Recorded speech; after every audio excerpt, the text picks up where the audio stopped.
Saya persilahkan kepada Ustaz Muhammad Khairul untuk memimpin doa pada sesi kali ini. Pada Al-Ustaz, saya persilahkan.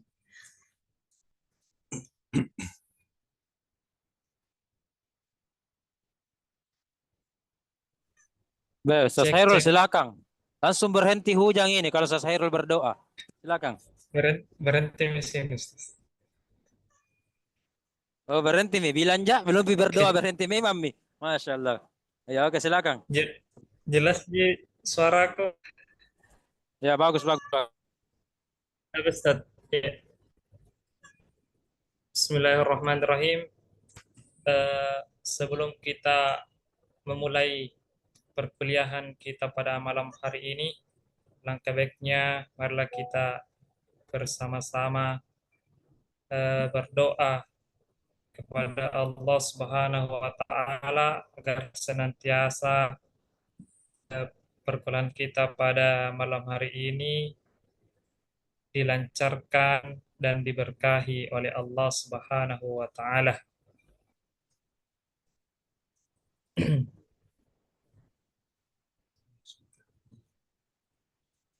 إلى حضرة النبي المصطفى محمد صلى الله عليه وسلم وعلى آله وصحبه ومن تبعهم بإحسان إلى يوم الدين. الفاتحة.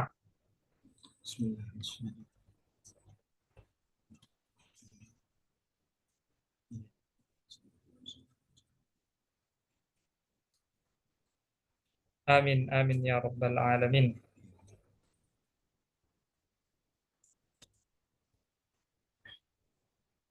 أعوذ بالله من الشيطان الرجيم. بسم الله الرحمن الرحيم. الحمد لله رب العالمين، حمدا شاكرا حمدا ناعما حمدا يوافي نعمه ويكافئ مزيده. يا ربنا لك الحمد كما ينبغي لجلال وجهك الكريم وعظيم سلطانك. اللهم إنا نسألك رضاك والجنة ونعوذ بك من سخطك والنار. ربنا ظلمنا أنفسنا وإن لم تغفر لنا وترحمنا لنكونن من الخاسرين. ربنا هب لنا من أزواجنا وذرياتنا قرة أعين واجعلنا للمتقين إماما.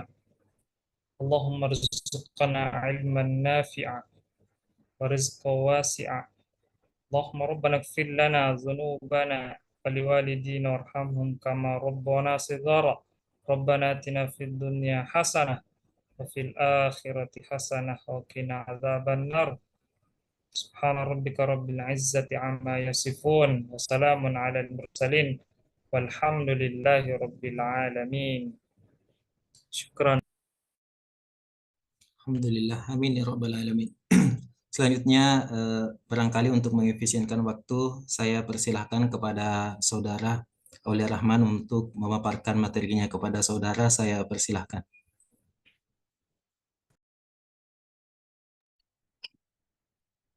Baik, terima kasih kesempatan dari moderator. Sebelumnya, Assalamualaikum warahmatullahi wabarakatuh. Waalaikumsalam. Puji dan puji syukur mari kita senantiasa panjatkan kehadirat Tuhan Yang Maha Esa. Atas keesaan Tuhan lah yang masih kemudian menyempatkan kita semua senantiasa untuk hadir di perkuliahan pada malam hari ini. Kemudian yang kedua, salawat beserta salam tak lupa kita aturkan kepada Nabiullah Muhammad sallallahu alaihi wasallam, Nabi yang sebagai uswatun hasanah, Nabi yang sebagai pedoman bagi kita semua. Baik, pada pertemuan kita pada malam hari ini, izinkan saya yang bertindak sebagai pemakalah dengan judul pembahasan mengenai konsep dan penafsiran wawasan Al-Quran tentang bagaimana yang dimaksud dengan etos kerja. Pertama-tama melihat dari pembahasan yang pemakalah angkat, senantiasa perlu kita mengetahui apa yang kemudian menjadi latar belakang pada pembahasan kita pada kali ini. Pertama perlu kita ketahui bahwasanya terkait dari etos kerja, ini merupakan salah satu faktor penting dalam menentukan keberhasilan individu maupun suatu bangsa. Nah, dalam konteks pembangunan masyarakat yang produktif dan berintegritas, etos kerja yang tinggi itu sangat dibutuhkan. Nah, sayangnya tanggung jawab serta kurangnya disiplin dalam bekerja seringkali ditemukan. Nah, hal ini menjadi tantangan besar dalam bentuk masyarakat yang maju dan mandiri. Nah, sebagai pedoman hidup umat Islam, Al-Quran itu tidak hanya mengatur bagaimana aspek ibadah ritual semata, namun juga mencakup bagaimana nilai-nilai kehidupan dunia termasuk bagaimana cara kerja etos kerja itu sendiri. Sehingga Al-Quran memberikan panduan normatif dan inspiratif dalam membentuk karakter pekerja yang tangguh, jujur, dan bertanggung jawab.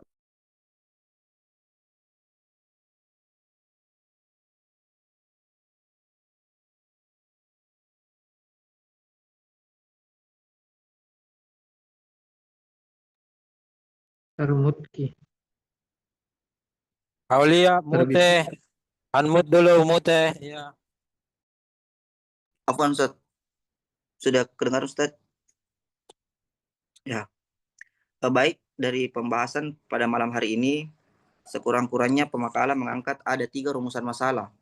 Pertama, bagaimana Al-Quran itu memandang konsep kerja dan aktivitas manusia di dalam kehidupan dunia. Kemudian yang kedua, apa saja sih yang menjadi nilai etos kerja yang tercermin di dalam ayat-ayat Al-Quran. Dan yang ketiga, bagaimana implementasi dari nilai-nilai etos kerja Al-Quran yang dari etos kerja Al-Quran ini diterapkan di kehidupan dan dunia kerja modern seperti saat ini. Jadi mari kita membedah satu persatu dari poin pembahasan yang akan kita bahas pada malam hari ini. Pertama yakni bagaimana pandangan Al-Quran tentang konsep kerja dan aktivitas manusia. Sebelumnya Al-Quran sendiri memandang bahwasanya kerja itu bukan hanya sekadar aktivitas ekonomi dan duniawi, tetapi bagian dari ibadah dan tanggung jawab moral manusia sebagai khalifah di muka bumi. Nah, di lain sisi kerja juga merupakan manifestasi dari pengabdian kepada Allah dan sarana untuk memperoleh rezeki yang halal serta mewujudkan kemaslahatan. Nah, sesuai dengan firman Allah, "Wallazi ja'ala lakumul arda zalula famshu fi manakibiha wa kulu min rizqihi wa ilaihin nusyur." Dialah yang kemudian menjadikan bumi itu mudah bagi kamu, maka berjalanlah di segala penjurunya dan makanlah sebagian dari rezekinya.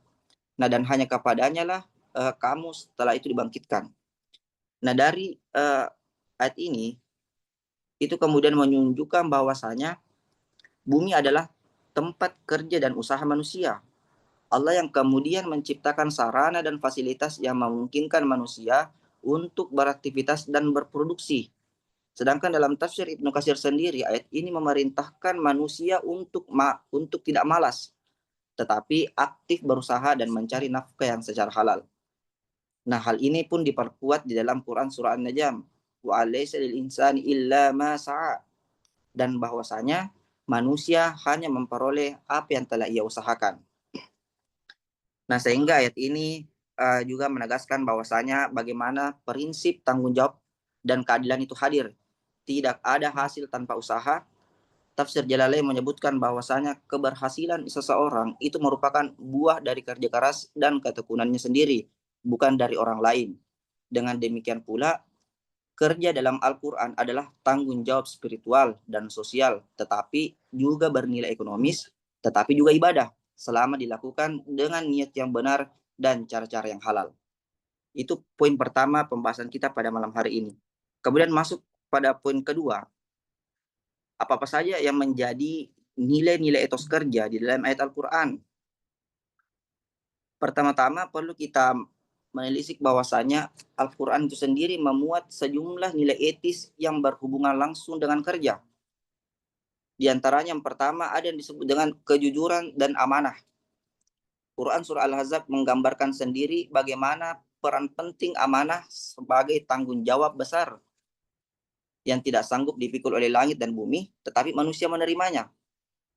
Seperti halnya di dalam terjemahan Al-Quran surah Al-Ahzab, sesungguhnya kami telah mengemukakan amanah kepada langit, bumi, dan gunung. Maka semuanya enggan untuk memikul amanat itu dan mereka khawatir akan mengkhianatinya. Dan dipikullah amanat itu oleh manusia. Sesungguhnya manusia itu amat zalim dan amat bodoh. Nah, apa yang dalam konteks kerja tersebut? Amanah itu berarti integritas dalam menjalankan tugas dan tidak menyalahgunakan tanggung jawab. Tafsir Al-Misbah menekankan sendiri bahwasanya amanah adalah pilar dasar etika kerja dan kepercayaan publik. Ini poin yang pertama di dalam nilai etos kerja dalam ayat Al-Quran. Kemudian salah satu poin berikutnya adalah profesionalisme di dalam nilai etos kerja.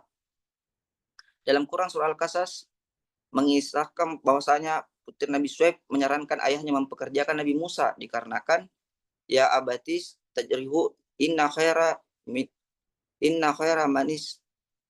manis tanjartal kawiyul amin. Wahai ayahku, ambillah dia sebagai orang yang bekerja kepada kita. Karena kenapa? Sesungguhnya orang yang paling baik yang engkau ambil untuk bekerja kepada kita ialah orang yang kuat dan lagi terpercaya. Nah, artinya apa? Bahwasanya Tafsir Ibnu Katsir sendiri menekankan bahwasanya kekuatan atau kompetensi dan kepercayaan atau biasa disebut dengan integritas adalah dua syarat utama dalam profesionalisme kerja. Nah, kedua nilai ini pun sendiri mengandung pesan bahwasanya kerja bukan hanya sekadar rutinitas, tetapi bentuk pertanggungjawaban seorang pekerja yang jujur, amanah, dan profesional tidak hanya dihargai secara sosial, tetapi juga memperoleh pahala dan derajat di sisi Allah Subhanahu wa taala. Nah, kira-kira seperti yang menjadi poin kedua dalam nilai-nilai etos kerja di dalam ayat suci Al-Quran. Kemudian masuk pada poin ketiga, pembahasan dalam pertemuan kita pada kali ini adalah bagaimana melihat implementasi nilai-nilai etos kerja Qurani di dalam kehidupan dan dunia kerja modern seperti yang ada pada saat ini. Sebelumnya perlu kita menelaah bahwasanya dalam era modern seperti halnya sekarang ini yang ditandai dengan globalisasi, teknologi tinggi, dan dinamika ekonomi yang kompetitif. Nilai-nilai Qurani mestinya sudah menjadi tetap relevan sebagai pedoman etika kerja. Mulai dari etos kerja seperti kejujuran, tanggung jawab, kerja keras, dan inovasi itu bukan hanya bersifat spiritual, tetapi juga memberi arah praktis dalam membentuk pribadi dan lingkungan kerja yang sehat serta produktif. Nah, bagaimana melihat implementasi nilai-nilai ini dapat dimulai dari pembentukan karakter di lembaga pendidikan dan dunia kerja, di mana kerja dipandang bukan hanya sekadar aktivitas ekonomi, tetapi juga sebagai aktivitas ibadah. Islam pun sendiri menekankan bahwasanya setiap aktivitas yang dilakukan dengan niat yang benar dan cara yang halal itu memiliki nilai ibadah. Oleh karena itu, membangun budaya kerja yang disiplin, menghargai waktu, jujur, dan bertanggung jawab menjadi bagian penting dari implementasi nilai-nilai Quran itu sendiri. Nah, salah satu ayat yang kemudian menggambarkan dorongan untuk kerja keras dan kesinambungan usaha adalah Faiza farakta fansab wa ila rabbika fargab. Maka apabila engkau telah selesai dari satu urusan, tetaplah bekerja keras untuk urusan yang lain. Dan hanya kepada Tuhanmu lah engkau berharap. Yang dimana kalau kita memperdalam dari ayat ini cukup menegaskan bahwa kehidupan seorang muslim itu seharusnya tidak berhenti dalam suatu pencapaian, melainkan terus berlanjut dalam usaha yang lain, dengan tetap menggantungkan harapannya kepada Allah.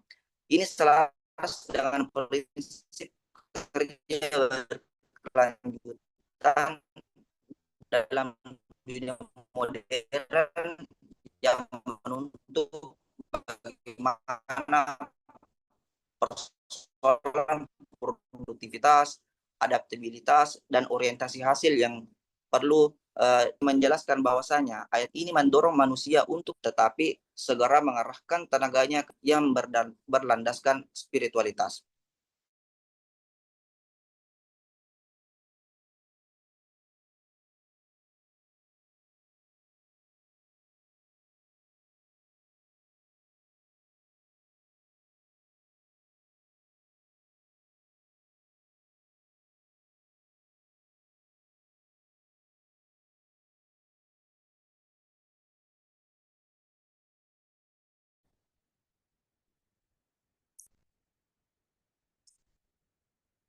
Cek cek cek.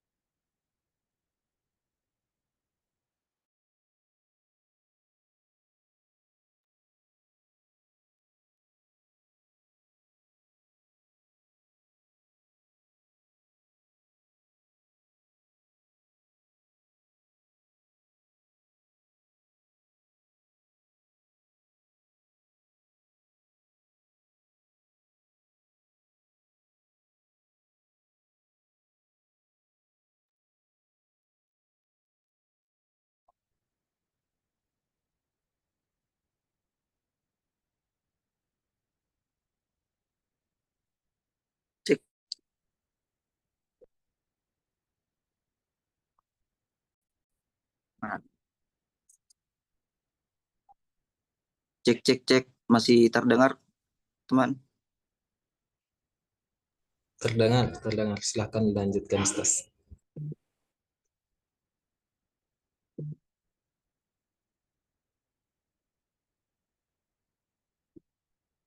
Baik, mungkin langsung saja pada eh,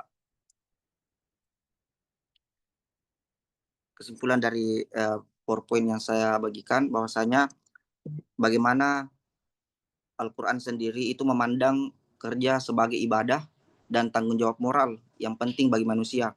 Ayat-ayat yang sudah dibahas tadi seperti Quran Surah Al-Mulk, An-Najm menegaskan bahwasanya keberhasilan pun itu diperoleh melalui usaha dan tanggung jawab pribadi.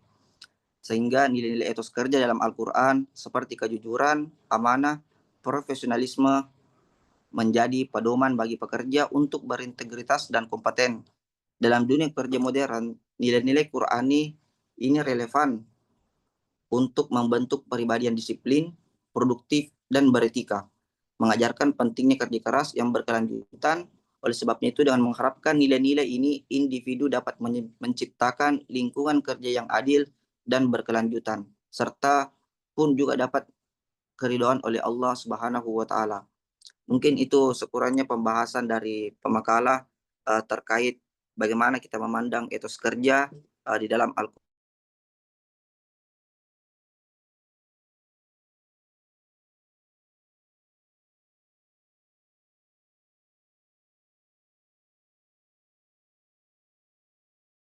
Baik, teman-teman sekalian, sama-sama telah kita dengarkan tadi pemaparan dari Saudara Ustaz Aulia Rahman terkait wawasan Al-Quran tentang etos kerja, yang mana poin-poin yang saya catat dari pemaparan beliau, yakni yang pertama tadi sudah dipaparkan tentang pandangan Al-Quran tentang konsep kerja dan aktivitas manusia.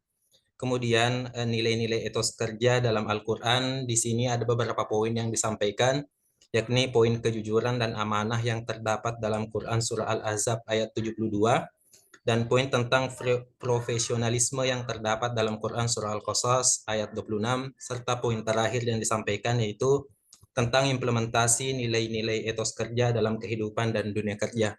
Selanjutnya barangkali jika ada pertanyaan atau jika ada pendapat dari teman-teman sekalian yang ingin bersuara atau yang ingin bertanya, saya persilahkan.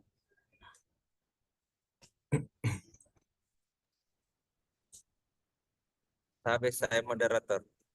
Baik, silakan. Ya, baik. Bismillahirrahmanirrahim. Terima kasih atas kesempatan yang telah diberikan.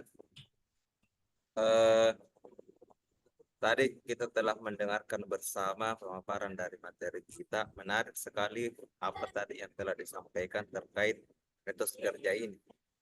Nah, mengenai etos kerja ini sendiri, pertanyaan saya yang pertama, memang penting bahwasanya produktivitas dan etos kerja yang tinggi sangat dibutuhkan dalam pembangunan bangsa itu sendiri. Akan tetapi melihat realitasnya, kadangkala etos kerja yang tinggi atau produktivitas yang tinggi dalam sebuah lembaga atau instansi itu malah membuat dampak negatif. Misalkan ada kecemburuan sosial yang terjadi antara pekerja, antara pegawai misalkan. Nah, bahkan dalam lembaga itu sendiri ada doktrin yang mengatakan bahwasanya kalau awal-awal masuk jangan terlalu menunjukkan kemampuanmu, dan jangan sampai engkau sendiri menjadi bumerang.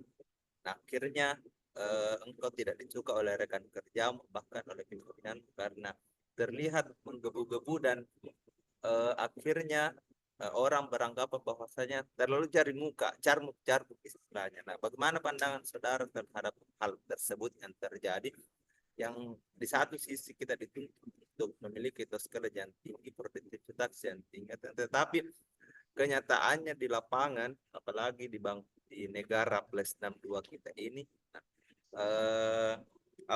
realitas yang terjadi seperti itu. Kemudian pertanyaan yang kedua terkait tadi dari ayat Al-Quran surah An-Najm ayat 39 bahwasanya manusia itu hanya mampu memperoleh atas apa yang telah diusahakannya. Nah, akan tetapi seringkali usaha itu mengkhianati hasil. Ya, jadi ada mengatakan usaha tidak mengkhianati hasil, tetapi yang terjadi usaha mengkhianati hasil. Terkadang orang bekerja keras, tetapi masih segitu-segitu saja. Kita lihat contohnya tukang bangunan. Kalau dilihat kerja keras sekali pekerjaannya, Pak. Karena macur, tembok apa. Akan tetapi hidupannya begitu-begitu saja. Justru ada orang sebaliknya berleha-leha haji, tapi makin kaya makin kaya. Nah, kenapa bisa? Karena dia memiliki apa namanya? Apakah istilahnya lagi itu? Darah biru. Sudah ada warisannya dari orang tuanya. Nah, bagaimana melihat ini dalam perspektif Al-Quran surah An-Najm ayat 39 ini? Nah, itu saja mungkin pertanyaan saya kepada pemateri kita. Iya, sekian dan terima kasih. Saya kembalikan ke moderator. Baik, pertanyaan yang menarik tadi dari Saudara Ayub. Ada dua pertanyaan yang saya tulis. Selanjutnya barangkali kita kumpulkan beberapa pertanyaan dulu sebelum kami persilahkan kepada pemateri untuk menjawab pertanyaannya. Barangkali masih ada teman-teman yang ingin berpendapat atau ingin bertanya, kami persilahkan. Kepada Saudara Lauhul, silahkan. Ya, terima kasih moderator. Pertanyaannya untuk pemakalah, coba uraikan bagaimana prinsip-prinsip etos kerja Qur'ani dapat diterapkan secara nyata dalam sistem kerja di institusi, pemerintahan, atau perusahaan swasta. Ya, singkat saja pertanyaannya. Syukran, moderator.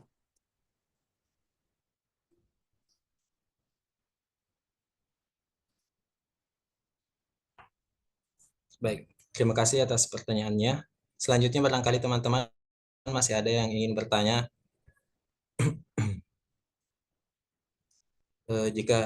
Jika sudah tidak ada, barangkali kita cukupkan dulu untuk sesi kali ini. Juga sudah terkumpul sebenarnya 3 pertanyaan, yang mana tadi yang saya catat, yang bisa saya tangkap, pertanyaan pertama dari Saudara Ayub, itu kadangkala katanya etos kerja yang terlalu tinggi dalam suatu lembaga itu menimbulkan hal negatif, yang mana tadi juga dipaparkan oleh Saudara Ustaz Ayub. Itu contohnya kadang kalau di dunia kerja itu kita tidak boleh terlalu dominan atau terlalu menunjukkan kemampuan kita, karena kadangkala juga kita siapa tahu disebut cari muka istilahnya, kalau kita terlalu menunjukkan etos kerja yang tinggi di tempat kerja kita. Pertanyaannya tadi bagaimana pendapat pemakalah terkait hal tersebut. Kemudian pertanyaan kedua dari Ustaz Ayub, itu kadangkala dalam Quran surah An-Najm itu kan dikatakan bahwa usaha itu selalu sebanding dengan hasil. Namun realitanya kadangkala usaha mengkhianati hasil. Nah, di sini tadi juga dipaparkan sebuah contoh kasus di mana biasanya buruh bangunan, kalau kita lihat kerja kerasnya harusnya dia yang banyak dapat, tetapi realitasnya itu kadang terbalik. Kadang ada yang justru cuma leha-leha atau yang tidak begitu bekerja keras, tapi dia yang banyak dapat. Nah, bagaimana pendapat pemakalah terkait hal tersebut jika dikaitkan tadi dengan Quran surah An-Najm? Kemudian pertanyaan ketiga dari Saudara Lauhul Mahfuz, yaitu tentang pemakalah diminta untuk menguraikan prinsip-prinsip etos kerja yang dapat diterapkan di dalam dunia kerja. Barangkali itu yang bisa tadi saya tangkap. Selanjutnya saya persilahkan kepada pemateri untuk menjawab pertanyaan-pertanyaan yang telah ditanyakan kepada pemateri. Saya persilahkan. Baik, terima kasih atas kesempatan dari moderator. Menampung dari 3 pertanyaan yang hadir dari teman-teman sekalian tentang bagaimana hal-hal yang menyangkut dari etos kerja itu sendiri. Mungkin untuk pertanyaan yang pertama, bagaimana kalau kita melihat persoalan produktivitas yang hadir? Mari kita mengambil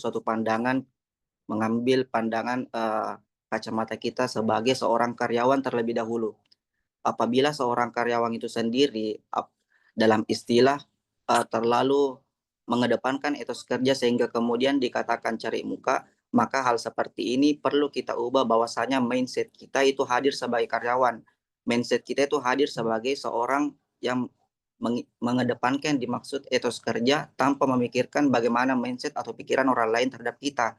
Karena hadirnya kita itu pertama adanya dengan integritas, seperti halnya tadi yang dibahas tentang bagaimana kita bertanggung jawab terhadap suatu bidang atau suatu lembaga yang kemudian kita kelola. Nah, ini pandangan kita terhadap ini pandangan kita yang harusnya kita terapkan untuk memandang segala sesuatu di luar kendali kita. Karena kalau kita mau memikirkan segala sesuatu yang ada di luar kontrol kita, maka itu akan membuat kita susah untuk bagaimana kemudian bisa mengedepankan etos kerja yang hadir secara Qur'ani, yang hadir secara spiritual, akan tetapi juga bersifat ekonomi seperti halnya yang dibahas tadi.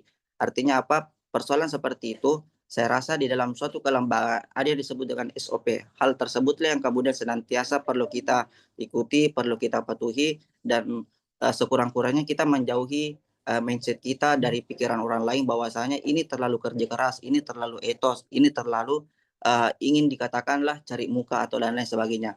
Saya rasa untuk menghindari seperti ini, kita mengurangi pikiran-pikiran buruk kita terhadap hal tersebut dan fokuskan diri kita bahwasanya kita hadir sebagai untuk bekerja, dan kita bekerja hanya untuk mendapatkan nilai spiritual dan nilai ekonomis untuk diri kita sendiri dan diri kita kepada Tuhan kita sendiri. Mungkin itu yang pertama. Terus kemudian apa ya tadi pertanyaan kedua? Kalau tidak salah, bagaimana kenapa kerja keras itu tidak memberikan hasil yang memuaskan? Saya rasa ini cukup logis kalau kita mau melihat tanpa perlu melibatkan bagaimana narasi beragama menanggapi kerja keras. Fakta memang adanya bahwasanya kerja keras itu tidak menuntut kita untuk menjadi kaya. Dikarenakan kenapa? Contoh yang sudah disampaikan oleh Kakanda tadi Muhammad Ayub, bahwasanya mengenai bagaimana, mohon maaf ya, terkait dari kuli bangunan, kalau kita lihat dari sisi kerjaan memang capek. Dari segi pekerjaan memang bisa dikatakan kerja keras tidak menimbulkan hasil apabila kita membandingkan hasil tersebut dengan hasil yang didapatkan oleh orang lain. Mari kita membandingkan bagaimana mindset kita terhadap Tuhan itu sendiri. Bagaimana Tuhan yang kemudian menentukan yang disebutkan dinamakan takdir. Apa yang dibagikan Tuhan kepada kita belum tentu sama dengan orang lain.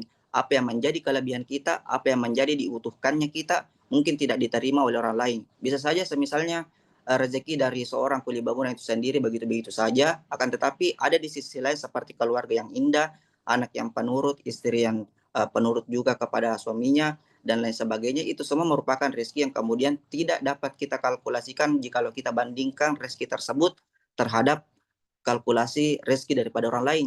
Bisa saja ada orang yang memiliki nilai kekayaan cukup, akan tetapi sampai sekarang ini beberapa pun berita yang pasti mungkin sekurang-kurangnya teman lihat berseliweran terkait bagaimana kemudian banyak pun juga orang kaya yang bunuh diri. Banyak pun orang yang bertabur kehidupan mewah mengakhiri kehidupannya dengan bunuh diri. Karena apa? Ada faktor kelebihan, ada faktor kekurangan yang hadir dalam setiap insan itu pribadi masing-masing. Kan tapi lagi-lagi kalau semisal dari kaca pandangan saya sendiri, bagaimana memilah antara hal tersebut adalah bagaimana kita memilah antara kerja cerdas dan kerja keras. Karena kerja cerdas itu sudah pasti keras, akan tetapi kalau kerja keras belum tentu juga kerja cerdas. Artinya apa? Bagaimana kita mengatur pola pikiran kita untuk melihat value apa yang kemudian dihasilkan dari kerja-kerja kita ini, apakah bernilai integritas kepada manusia atau bernilai integritas kepada Tuhan, yang pada akhirnya apabila kedua hal tersebut itu dikembangkan, sukar dipercaya pasti akan ada nilai positif balik ke diri kita itu sendiri. Mungkin itu penjelasan yang kedua. Kalau yang pertanyaan selanjutnya, bagaimana kita melihat prinsip kerja Quran, prinsip kerja di institusi atau instansi kelembagaan, seperti halnya di pemerintahan atau pegawai pemerintahan. Ini kalau kita melihat prinsip-prinsipnya, seperti halnya tadi yang sudah dibahas, bahwasanya bagaimana dalam di pemerintahan pegawai negeri bekerja itu bukan hanya karena gaji, tetapi prinsip yang perlu kita hadirkan bagaimana tetapi sebagai bentuk pengabdian dan amanah rakyat untuk kita, dan bagaimana kemajemukan masyarakat di luar sana. Kemudian prinsip-prinsip lain seperti halnya itu umumnya lah yang semestinya kita ketahui, tetapi masih banyak yang melakukan adalah korupsi. Hal tersebut senantiasa perlu kita jauh-jauhkanlah dari kehidupan kita itu sendiri, karena kita sadar bahwasanya pekerjaan apa yang kemudian kita lakukan itu senantiasa diawasi oleh Allah Subhanahu wa taala dan Tuhan kita sendiri. Nah, sedangkan kalau seperti halnya di perusahaan swasta, pekerja itu tidak hanya mengejar target, tetapi juga menjaga bagaimana etika kerja seperti jujur, disiplin, dan menghargai sesama. Nah, pimpinan pun menjalankan peran. Mestinya ada simbiosis mutualisme bagaimana pimpinan menjalankan perannya itu sebagai pemimpin yang adil dan bertanggung jawab. Karena tahu akan dimintai pertanggungjawabnya terhadap orang yang bersangkutan di bawah kepemimpinannya. Nah, dengan kata lain, bagaimana etos kerja Quran itu menyeimbangkan antara profesionalisme dan spiritualitas untuk menciptakan pribadi pekerja yang unggul di dunia itu sendiri dan pun unggul di mata Tuhan di akhirat, karena bernilai ibadah atas hasil dari etos kerja yang ia perbuat selama hidup di dunia. Mungkin itu sekurang-kurangnya yang bisa saya sampaikan, atau ada tambahan dari rekan-rekan sekalian, teman-teman sekalian terkait pembahasan kita pada malam hari ini. Lebih dan kurangnya mohon dimaafkan, saya kembalikan kepada moderator. Terima kasih. Baik. Sama-sama telah kita dengarkan tadi jawaban dari Saudara Aulia Rahman terkait 3 pertanyaan yang telah diajukan. Tadi sama-sama kita dengarkan bahwa kadang memang etos kerja yang terlalu tinggi dalam suatu lembaga menimbulkan hal yang negatif. Nah, disinilah kita kemudian perlu menggabungkan antara sikap positive thinking atau berpikir positif dan profesionalisme. Kemudian tadi juga telah sama-sama kita dengarkan tentang usaha yang kemudian tidak selalu sebanding dengan hasil. Nah, di sini tadi pemakalah telah memaparkan bahwa pentingnya untuk memiliki kesadaran yang baik tentang bagaimana itu rezeki dan jenis-jenis rezeki yang telah Allah bagikan kepada seluruh hamba-hambanya. Kemudian juga telah dipaparkan terkait prinsip-prinsip etos kerja yang dapat diterapkan dalam suatu lembaga, baik itu barangkali lembaga yang negeri maupun yang sifatnya swasta. Selanjutnya, kepada teman-teman barangkali jika ada yang ingin memaparkan atau ingin berbicara terkait isi pikirannya setelah mendengar jawaban dan pertanyaan tadi dari 2 penanya, saya persilahkan kepada teman-teman barangkali ada yang ingin berpendapat atau ada yang ingin menambahkan pertanyaan, saya persilahkan.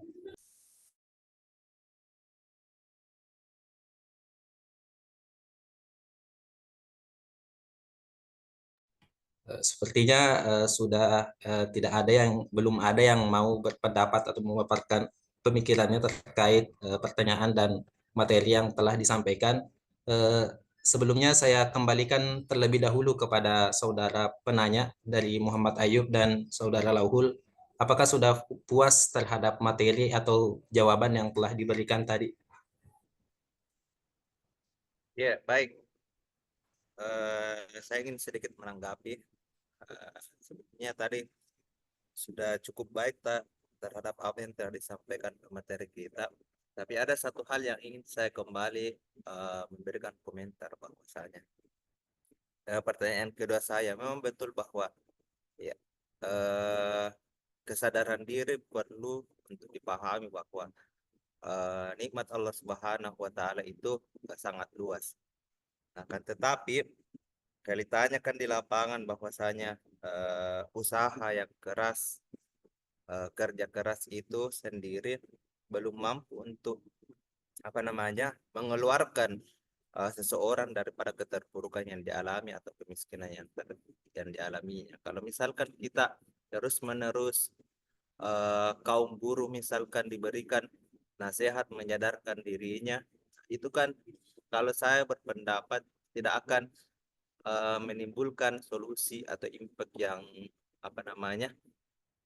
yang besar bagi kehidupan dirinya ataupun keluarganya. Kalau terus-menerus diberikan ayat Al-Quran misalkan atau nilai-nilai religiusitas, itu sama saja yang terjadi di Barat pada abad ke-8 sebelum Renaissance. Nah, itu kan kita lihat bagaimana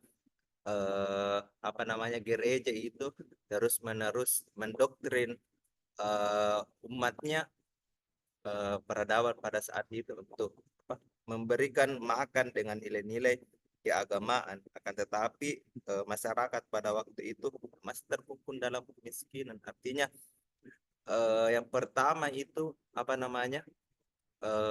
kelaparan itu harus dientaskan terlebih dahulu sebelum menuju kepada yang namanya religiusitas, karena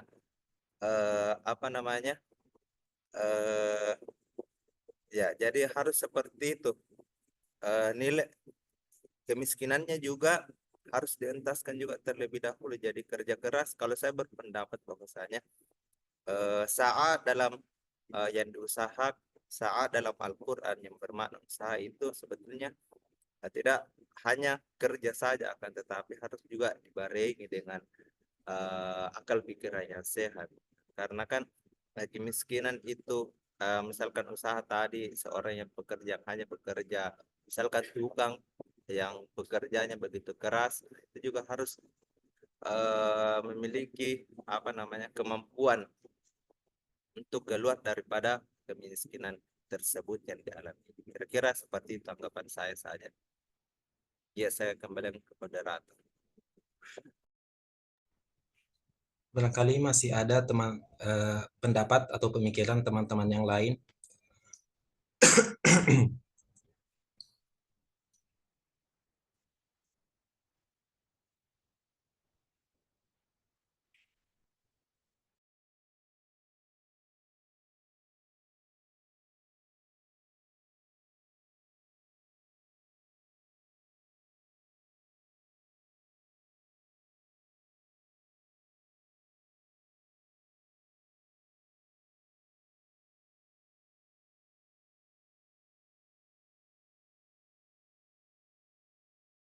Baik, barangkali Mana? kalau sudah, ya Ustaz, Mana?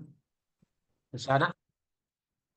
barangkali kalau sudah tidak ada pertanyaan tambahan atau sudah tidak ada teman-teman yang ingin berpendapat terkait materi yang telah sama-sama kita bahas pada malam hari ini terkait etos kerja, selanjutnya saya kembalikan kepada Ustadz. Ada closing statement dari pemakalah. Ada halangan, ada saran, ada tantangan, ada hambatan. Baik, kepada pemakalah barangkali Mungkin sedikit yang menjadi closing statement sebagai pendapat pribadi dari seorang pemakalah dan juga bisa dijadikan sebagai sharing session terkait dari opini dari pemakalah sendiri dengan bagaimana melihat persoalan etos kerja yang hadir. Tidak perlu jauh-jauh lah kita melihat negara kita ini, bagaimana di lingkungan sekitar kita etos kerja yang sendirinya perlu kita bangun, mulai dari antara kerja keras dan kerja cerdas itu senantiasa perlu beriringan. Karena kalau secara pribadi dalam pendapat saya, untuk menekankan kerja pentingnya itu di dalam usaha diri kita sendiri tanpa dibawa naungan orang lain, dikarenakan bahwasanya kapan-kapan hadirnya situasi tersebut, maka seperti halnya yang dikatakan tadi akan hanya menjadi sebatas kerja keras, karena ada aturan, ada norma yang senantiasa perlu kita ikuti, dan kita pun harus mengikutinya karena kita menganut etos kerja dalam Quran adalah integritas yang perlu kita patuhi. Nah, sehingga apa yang kemudian menjadi pandangan pribadi antara bagaimana kita tidak hanya menjual jasa di dalam aktivitas ekonomi kita, akan tetapi kita berbicara menjual value kita.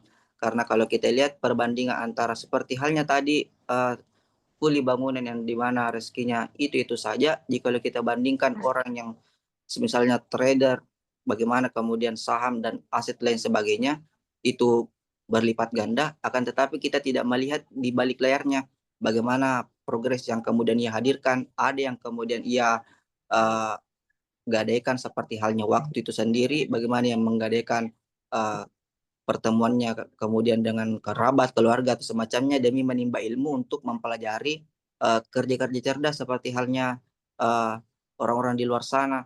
Nah, artinya apa? Bagaimana kita melihat etos kerja ini untuk mengedepankan kerja keras dan kerja cerdas. Mungkin itu saja Ustadz. Saya kembalikan kepada Ustadz untuk menambahkan, menyimpulkan keseluruhannya. Sekian, Assalamualaikum. Oke, cepat sekali ya. Alhamdulillah, alhamdulillah. Ustaz, bisa masuk sedikit. Oh iya, silakan.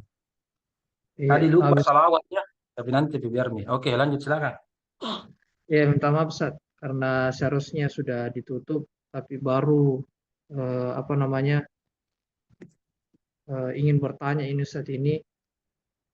Baik, terkait masalah etos kerja, diskusi yang sangat menarik pada malam hari ini. Cuman saya masih terngiang-ngiang dengan katanya narasumber tadi, kerja keras dan kerja cerdas harus berbarengan. Kerja cerdas yang seperti apa yang dimaksud di sini? Itu masih tanda tanya besar bagi saya, karena kalau kerja cerdas itu saya pikir lingkupnya sangat luas, ya. Tentunya setiap tantangan yang ada dalam dunia kerja itu harus kita ketahui. Salah satu contoh ya, terkait masalah digital teknologi, yaitu harus kita pahami juga. Itu kan salah satu kebutuhan dalam dunia kerja. Kemudian kan masih banyak lagi ilmu-ilmu yang lain yang perlu kita ketahui. Maksud saya seperti ini. Saya minta pendapat pemateri mengenai mungkin bisa dispesifikkan mengenai kerja cerdas seperti apa yang kita maksud di sini. Kemudian yang kedua, mungkin pertanyaan baru juga, kita tidak bisa menutup mata, ya, kadangkala orang yang memiliki skill yang luar biasa di atas daripada rata-rata biasanya dijadikan dimanfaatkan oleh orang-orang tertentu. Kadangkala ya hal yang seperti itu juga membuat mereka kena mental, ya, termasuk kena mental karena tumpukan tugas yang begitu banyak. Ya, tidak jarang ada juga yang langsung resign dari pekerjaannya tersebut. Di sisi lain, ya, statement yang kita keluarkan tadi adalah kerja keras dan kerja cerdas. Ini ada semacam, ya mungkin hanya pola pikir saya, tapi menurut pola pikir saya ini kayak bertentangan ini. Ketika kita melakukan kerja cerdas yang salah satunya yang saya lihat adalah kita harus menguasai berbagai bidang ilmu yang dibutuhkan, justru kita bisa dimanfaatkan oleh pihak-pihak tertentu, ya. Nah, di situ lagi bisa kita terjadi drop out, ya, turun mental kita sehingga ya kadang tidak sedikit orang yang terpukul karena itu tonji. Maksudnya saya itu tonji, tidak ada tambahan-tambahan ucapan terima kasihnya. Bukan menuntut dunianya, tapi setidaknya dia menghargai jasanya orang. Nah, seperti itu. Di luar daripada batasan jam kerjanya. Nah, itu yang saya maksud. Ya bukan kita dibilang pecinta dunia, tidak. Tapi kita juga harus ya mensejajarkanlah prinsip keadilan itu antara keringatnya orang, usahanya orang, dengan ucapan terima kasih yang diberikan. Nah, seperti itu. Jadi saya minta pemateri mungkin bisa dipaparkan secara spesifik kerja cerdas seperti apa yang kita maksudkan di sini, dan saya juga butuh respon dari teman-teman yang lain terkait pola pikir yang saya simpulkan tadi ini seolah bertentangan tadi ini. Mungkin kita punya persepsi masing-masing. Sekian dari saya. Assalamualaikum warahmatullahi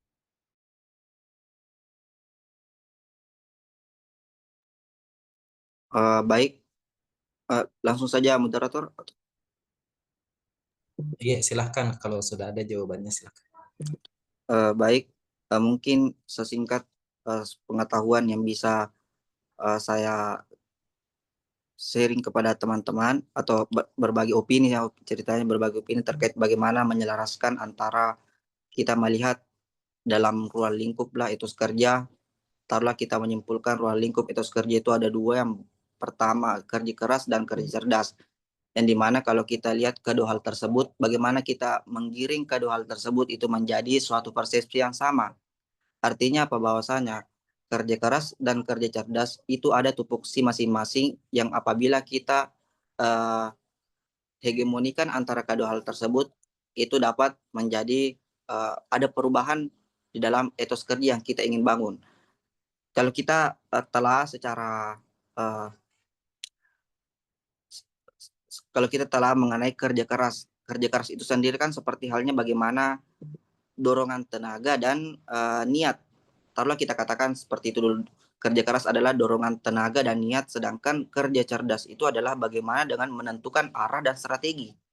Artinya apa? Bahwasanya ketika kedua hal tersebut, kerja keras, ketika kedua hal tersebut bagaimana dengan dorongan tenaga, bagaimana niat yang hadir, dan kemudian istilahnya lah tidak malas, dan kemudian mempunyai visi yang cukup visioner, mempunyai arah dan strategi untuk membangun etos kerja yang baik. Saya rasa ini akan beriringan, dapat terhegemoni dan tidak dapat terpisahkan. Tidak bisa, tidak termasuk, tidak selaras antara beda kerja keras dan beda kerja cerdas. Saya rasa ini bisa beriringan antara kerja keras dan kerja cerdas, dikarenakan adanya dorongan tenaga dari kerja keras atau niat, dan bagaimana kerja cerdas, tupoksi pikiran kita mengarahkan persoalan arahnya ini mau kemana, strateginya ini mau kemana. Sehingga seperti yang saya katakan tadi, kalau secara opini dari pemakalah, bagaimana menyelaraskan hal tersebut, taruhlah semisal kita hadir sebagai karyawan. Dalam hadirnya kita sebagai karyawan, kita akan sulit mempresentasikan bagaimana kerja cerdas kita. Karena bagaimana dengan kerja seorang karyawan itu hanya sebatas kerja keras. Artinya apa? Ada tenaga yang dibutuhkan, ada dan dorongan niat yang perlu kita maksimalkan. Jadi seperti halnya rute tersebut yang akan berulang setiap harinya apabila kita hadir sebagai karyawan. Beda dengan konsep apa yang kemudian dihadirkan sendiri oleh Nabi kita, bagaimana kemudian mengajarkan kita persoalan berdagang. Artinya apa? Dari dagang itu sendiri kita tidak melihat persoalan dagangannya, kita tidak melihat persoalan apa yang objek apa yang kita bagikan, akan tetapi ada value dari pikiran kita yang kemudian tidak dapat terkalkulasikan dengan angka. Hal inilah yang kemudian bisa kita gaunkan dalam konsep kerja keras dan berdagangnya. Itu value dalam pikiran kita adalah kerja cerdas, dan bagaimana kemudian kita giat, kita tekun, dan itulah disebut dengan kerja keras. Ini bisa beriringan dan bisa memaksimalkan yang dimaksud dengan etos kerja itu sendiri. Baik, saya kembalikan kepada Kak Muhammad Rizky Lahida. Mungkin ada sanggahan atau bagaimana? Ya, terima kasih jawabannya pemateri. Saya minta maaf kepada teman-teman kalau saya mengulur waktu, tapi saya pikir ini masih jam kuliah ya. Kalau di jadwal itu kan sampai jam 10, kalau saya tidak salah. Ya, jadi begini Pak pemantik atau narasumber, yang saya tangkap tadi dari makalah Atta ini itu lebih kepada personal. Bagaimana membangun niat, membangun integritas, membangun ya kepercayaan, bagaimana bekerja dengan baik, ya kan? Di sisi lain kita juga menambahkan tadi sebuah konsep yang cukup menarik, yaitu kerja cerdas. di mana kerja cerdas ini yang menurut kita adalah strategi ya, itu yang saya garis bawahi tadi, strategi di mana kita strategi itu bisa menyukseskan pekerjaan kita. Ya, apa namanya? Tentunya ini memang yang dibutuhkan dalam dunia kerja itu kan memang kerja cerdas. Tapi di sisi lain Pak Pemateri Tabe, ketika kita selalu bekerja cerdas, ya kan, otomatis kan kita itu adalah value yang naik ketimbang teman-teman kita yang lain. Saya mencoba melihat fakta yang di luar ya, adalah kita lebih di atas angin lah, bahasa untuk mudah dipahaminya lah, lebih kepada lebih unggul ketimbang yang lain. Nah, di sini biasanya ketika kita lebih unggul skill kita, biasanya kita dimanfaatkan oleh pihak tertentu. Oh, bebankan misalnya kepada si itu. Bebankan misalnya kepada si A. Karena si A ini orangnya pintar, orangnya amanah, orangnya bertanggung jawab. Akhirnya yang lain ini, yang lain ini ya tetap pada posisinya itu. Tidak ada untuk meningkatkan value-nya. Ya, value-nya. Kalau saya tidak salah, saya biasa baca dengan bahasa Indonesia. Ya, mohon maaf kalau salah penyebutan ya. Tidak ada upaya untuk meningkatkan kapasitasnya. Dia tetap pada ya area-area itu saja, ya kan? Nah, dan terkadang orang yang dimanfaatkan ini ya kadang dizolimi lah, ya. Saya bahasakan saja untuk mudah dipahami. Kadang dizolimi, kenapa? Karena balasan untuk keringatnya tidak sesuai dengan realita yang ada. Dia tetap mendapatkan ucapan terima kasih yang sesuai dengan aturan yang ada, padahal seharusnya kan ditambah. Apalagi kalau kita kiaskan kepada Nabi, ya, Nabi itu kan prinsip keadilan. Nabi kan pedagang. Nabi itu tidak mau menjual buah yang tidak bagus kepada konsumennya. Nabi itu malahan kadang bersedekah kepada konsumennya, ya kan? Tapi di sisi lain dalam dunia kerja, ini saya bahasakan toksik yang seperti ini kadang terjadi loh. Ya, kadang terjadi. Makanya di sisi lain saya menanggapi kerja cerdas itu di sisi lain positif, tapi di sisi lain negatif. Di sisi lain negatif. Makanya saya meminta tadi kepada teman-teman, bagaimana kira-kira pandangan kalian terhadap hal yang seperti ini? Karena tidak bisa kita hindari ketika kita melakukan kerja cerdas, ya kan? Ya, ada saja yang seperti itu, memanfaatkan orang tersebut di luar daripada batasan kerjanya tanpa ucapan yang ya seharusnya dihargailah keringatnya itu orang, dan jam istirahatnya yang seharusnya digunakan istirahat ya dipakai lagi untuk bekerja. Ya, kalau kita bangun integritas diri ya mungkin tidak ada masalah. Kalau kita sebagai pembelajar agama ini mungkin tidak ada masalah. Harus niat, harus ridha Allah, harus karena Allah, ya kan? Tidak ada masalah. Tapi kalau orang awam tidak paham agama, bertanya ke kita, postas saya seperti ini, sering ditoksikkan, ya, sering dijadikan hamba atau budak, ya, oleh pimpinan saya. Nah, gimana kira-kira kita menjawab itu, ya? Makanya saya minta pemaparan juga dari teman-teman, ya, termasuk pemateri, jikalau ingin menambahkan juga, ya, dengan rasa hormat, ya, kami meminta juga ilmunya teman-teman yang lain, ya, karena tentunya kan kita semua sudah berada dalam lingkungan dunia kerja, ya. Nah, mungkin itu saja dari saya, Pak Moderator. Saya kembalikan kepada Pak Moderator. Baik, terima kasih. Pemikiran yang sangat luar biasa yang bisa sama-sama kita dengarkan. Yang mana saya bisa garis bawahi dari jawaban tadi dari Ustaz Aulia Rahman, juga pemikiran dari Saudara Reski Lahida, yang mana di sini yang saya tangkap yaitu kerja keras kadang berorientasi pada niat, terlebih pada tenaga. Kemudian kalau kerja cerdas itu kadang lebih ke strategi yang kemudian menghasilkan barangkali efisiensi. Kadang usahanya kecil tapi mendapatkan hal banyak. Namun di sini menimbulkan suatu problem yang mana kadangkala orang yang bisa dikategorikan kerja cerdas atau orang yang memiliki skill itu dimanfaatkan di dunia kerja.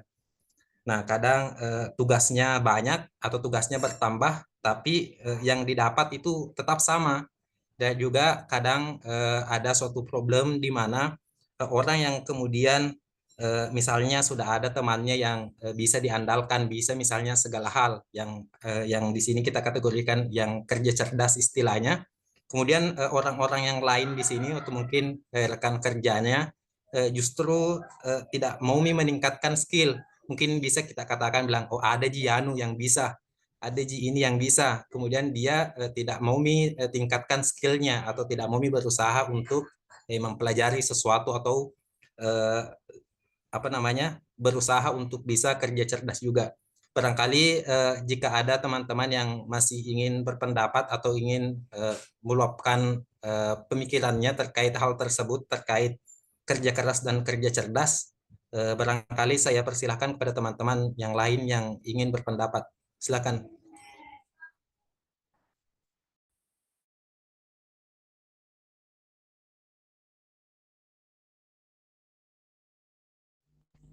Boleh saya moderator?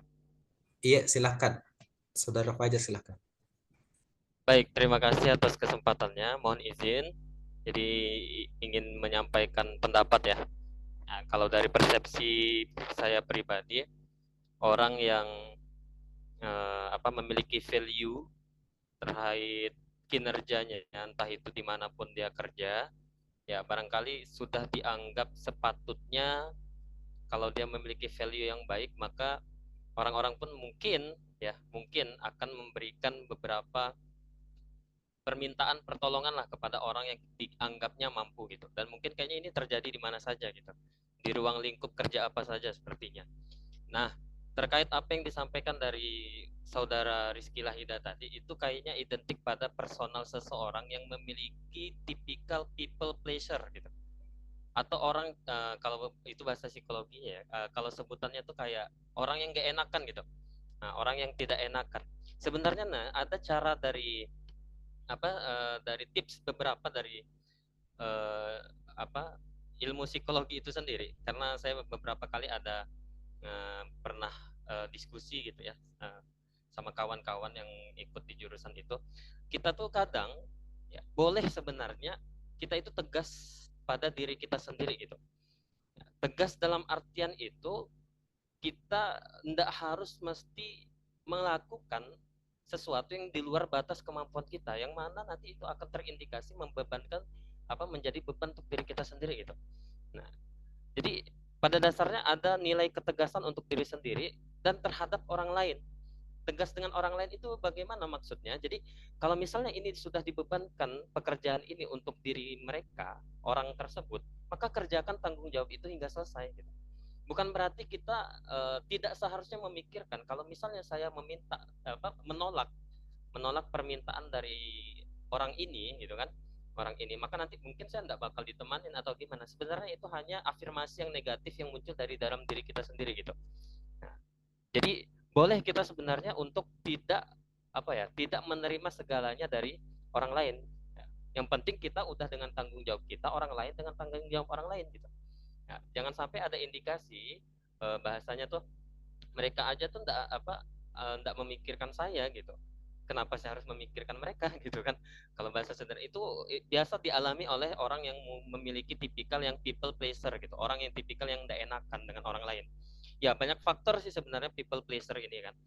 Barangkali entah itu dia selalu merasa dia sendiri, jarang ditemenin gitu kan.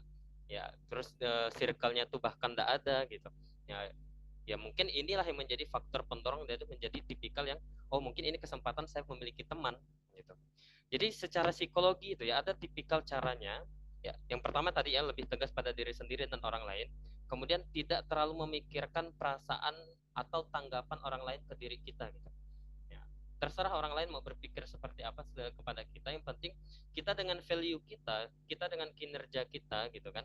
Yang penting kita dengan tanggung jawab kita, dan orang lain itu pun ada porsi tanggung jawabnya masing-masing gitu. Jadi kalau memahami konsep keadilan, Apalagi dalam etos kerja ya. Dalam etos kerja, konsep keadilan itu bukan berarti kita harus mengemban segala pekerjaan orang lain gitu, enggak. Ya. Yang tadi intinya tadi, ya kalau misalnya kita sudah mendapat porsi pekerjaan kita, maka itulah yang menjadi tanggung jawab kita, sedangkan yang lain itu tidak wajib. Ya, tidak wajib. Nabi Muhammad itu dia bukan termasuk yang tipikal yang tidak enakan sebenarnya, tapi beliau bisa tegas dengan para sahabat-sahabatnya. Nah, maka beliau berani mengutus sahabat untuk berdakwah di tempat ini, mengutus sahabat untuk mengirimkan surat terhadap raja ini. Jadi Nabi Muhammad itu tidak kerja sendiri. Nah, cuman barangkali pendekatan atau love language yang disampaikan, yang dilakukan oleh Nabi Muhammad kepada para sahabat itu justru lebih memberikan pendekatan. Ya mungkin karena Nabi Muhammad itu orangnya asik gitu kan. Kemudian dengan sahabat kayak merangkul gitu. Merangkul itu bukan berarti semua beban sahabat itu dialami sendiri, enggak. Kadang Nabi Muhammad pun bisa saja dia lemah. Dalam artian lemah itu dalam artian melakukan sesuatu yang bukan menurut Nabi Muhammad dia enggak bisa. Kayak contohnya di ada seorang sahabat kan mempertanyakan bagaimana cara menanam kurma yang baik atau apa gitu, kasusnya kayak gitu. Terus Nabi memberikan saran demikian. Ternyata dari saran Nabi itu memberikan dampak gagal panen gitu kan. Apa kata Nabi? Ya, kalian adalah lebih paham dengan urusan dunia kalian gitu. Jadi Nabi Muhammad itu kadang dalam etos kerja dia tidak segala ahli di dalam bidang. Ya. Kalau dalam urusan duniawi, maka yang lebih paham itulah yang lebih berhak gitu. Kalau dalam masalah akhirat, nah, boleh mempertanyakan pada Nabi Muhammad. Ya. Karena Nabi Muhammad itu juga tempatnya bisa saja salah, bukan tempatnya salah ya, bisa saja salah. Ya bedanya Nabi Muhammad kan kalau seorang nabi itu langsung ditegur gitu kalau misalnya melakukan kesalahan. Ya, barangkali itu yang bisa saya sampaikan. Nanti barangkali ada kawan-kawan yang bisa memberikan sanggahan atau tanggapan ya. Intinya tadi yang saya tangkap dari pernyataan Rizky Lahida identik kepada seseorang yang people pleaser gitu, yang tipikal tidak enakan gitu. Jadi sebenarnya kita tuh boleh kok sebenarnya nolak apa yang dibebankan dari orang lain ke kita itu sebenarnya boleh gitu. Dalam artian ada indikasi ketegasan dari diri kita juga kepada orang lain. Nah, barangkali demikian yang bisa saya sampaikan. Mohon maaf atas segala kekurangan. Wassalamualaikum.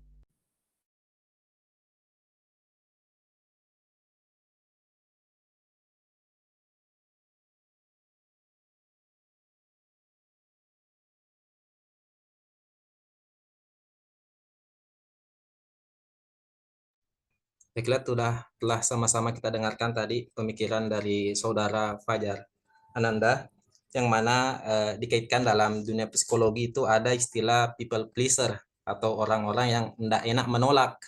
Jadi bawaannya kemudian apapun yang diminta oleh mungkin dalam kasus ini rekan kerjanya itu tidak bisa ia tolak. Jadinya ia melakukan semua di luar job desk-nya atau di luar di luar dari tanggung jawab pekerjaannya. Barangkali masih ada pendapat dari teman-teman sekalian terkait bahasan kita pada pertemuan kali ini. Kepada teman-teman saya persilahkan.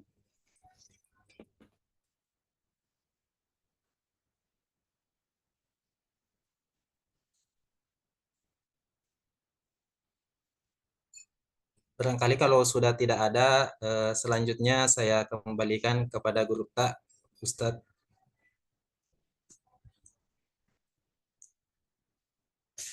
Terima kasih. Bismillahirrahmanirrahim.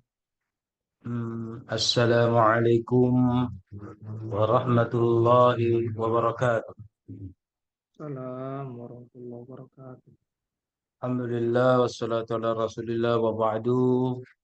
Di malam hari, di malam Jumat malam ini, ya sambil saya juga menunggu yang belum bagus jaringannya atau yang belum aktif kameranya untuk kembali men-on-kan.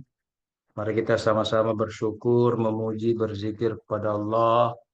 La ilaha illallah wahdahu la syarikalah, lahul mulku wa lahul hamdu, yuhyi wa yumitu, biyadihil khair, wallahu ala kulli syai'in qadir. Subhanallah walhamdulillah wa la ilaha illallah, Allahu akbar. La hawla wa la quwwata illa billahil aliyyil azim. Masya Allah. Alhamdulillah. Oke. Ada Ustaz Lauhul, Ustaz Muammar Hijaz, sudah ada semua ini. Ada beberapa orang yang oke. Ustaz Muhammad Hijaz mungkin sementara haji atau belum haji nih? Belum pergi haji. Masih ada di Makassar. Sementara di Mekah. Oh, sementara di Mekah ya. Alhamdulillah. Oke. Sementara di Mekah. Sekarang iya begitu ya. Berarti sekarang ba'da asar ya, sudah sholat asar ya.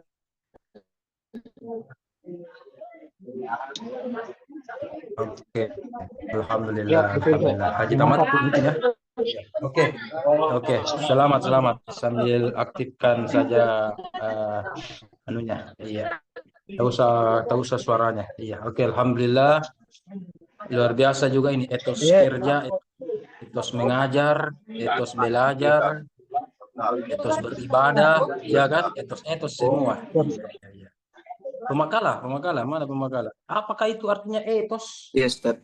Aulia, apa? Etos dulu ya? Etos. Iya.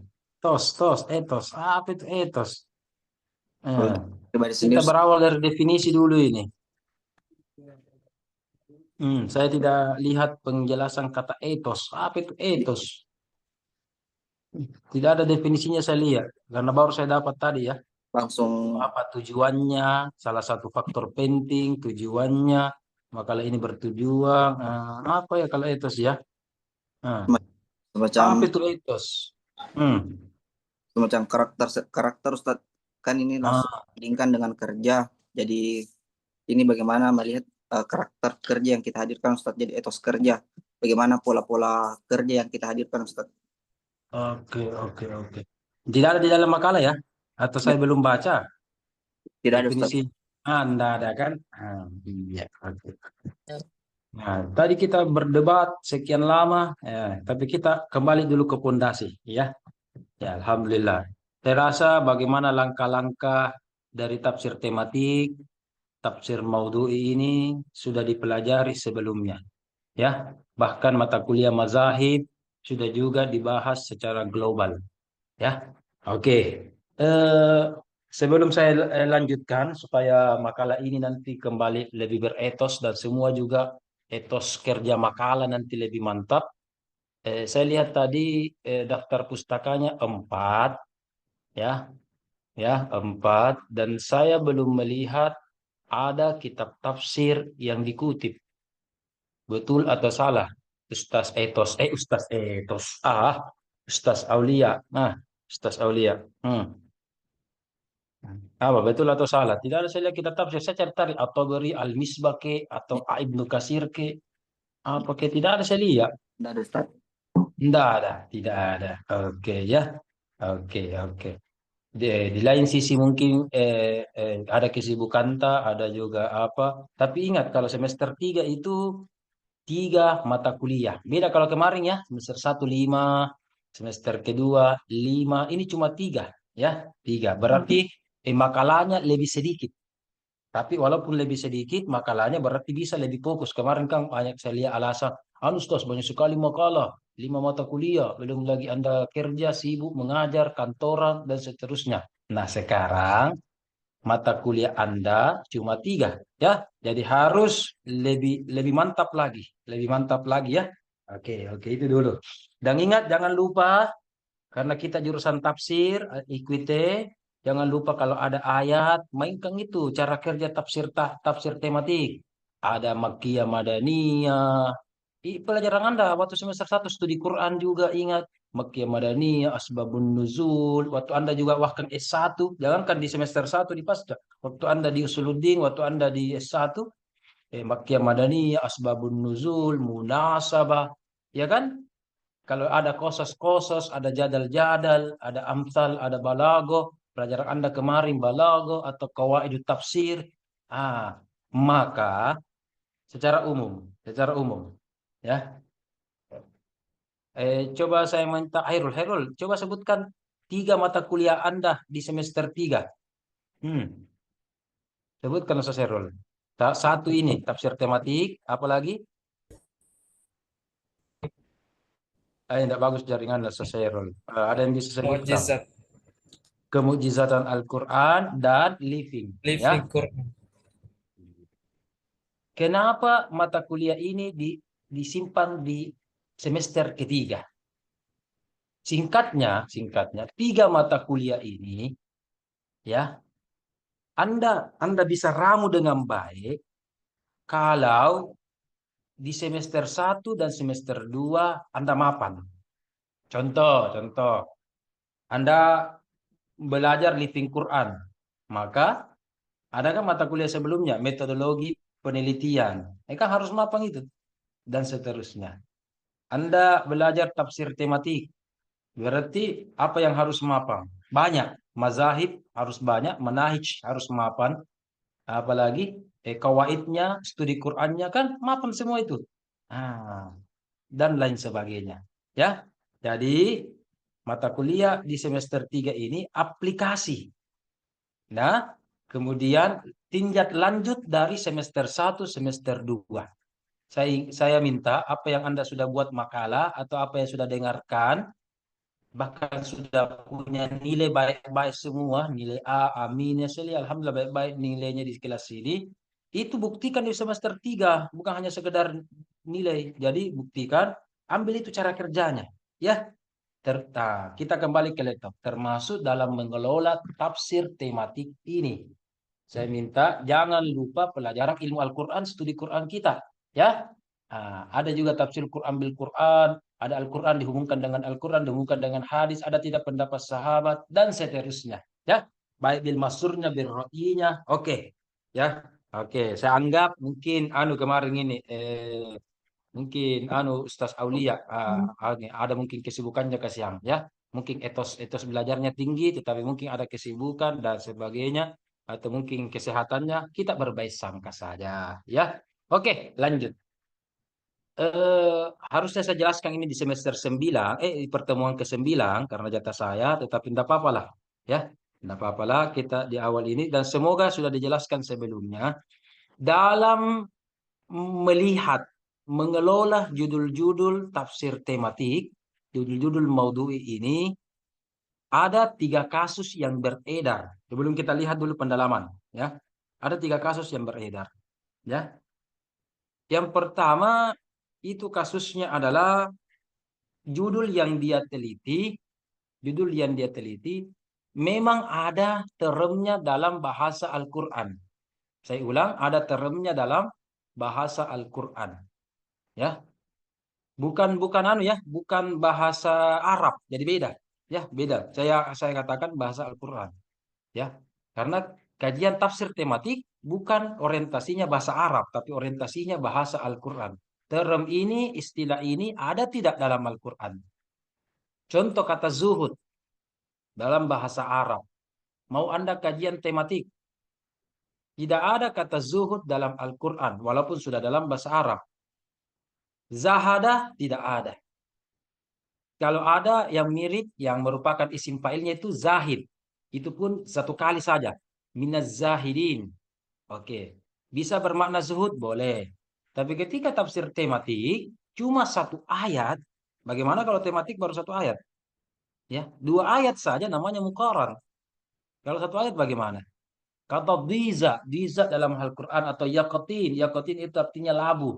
Ya, cuma 1 ayat. Bagaimana mau tematik kalau cuma 1 ayat? Misalkan. Oke. Berarti seperti kata al-musibah, wawasan Al-Quran tentang al-musibah. Musibah kan sudah dalam bahasa Arab. Jadi enak. Ya, bahasa Arab, bahkan yang paling utama bukan bahasa Arabnya, bahasa Al-Quran. Oke, kasus pertama ini yang paling enteng. Ini yang dulu di awal-awal dijelaskan oleh Abu Hay Al-Parmawi di abad 20. 1 abad yang lalu. Kemudian ada kasus kedua berkembang. Seiring dengan perkembangan tafsir modern, terutama sudah masuk di Indonesia dan sudah tersebar bukan hanya di Mesir, bukan hanya di negeri-negeri Arab, sudah beredar ke negeri-negeri Ajam, non-Arab. Ada kasus yang kedua, misalkan seperti tema pada Ustaz Aulia ini, etos kerja. Iya kan? Kalau kerja, enak mungkin kita ambil amilah apa, ya kan? Tapi secara umum, etos kerja bagaimana? Oke? Oke. Beda kalau misalkan kajian Anda, Ustaz Aulia, wawasan Al-Quran tentang amal. Enak. Amal ada dalam bahasa Al-Quran. Enak. Tapi kalau etos kerja bagaimana? Wawasan Al-Quran tentang begal. Begal. Kalau alasan tentang korupsi, apa bahasa Arabnya korupsi?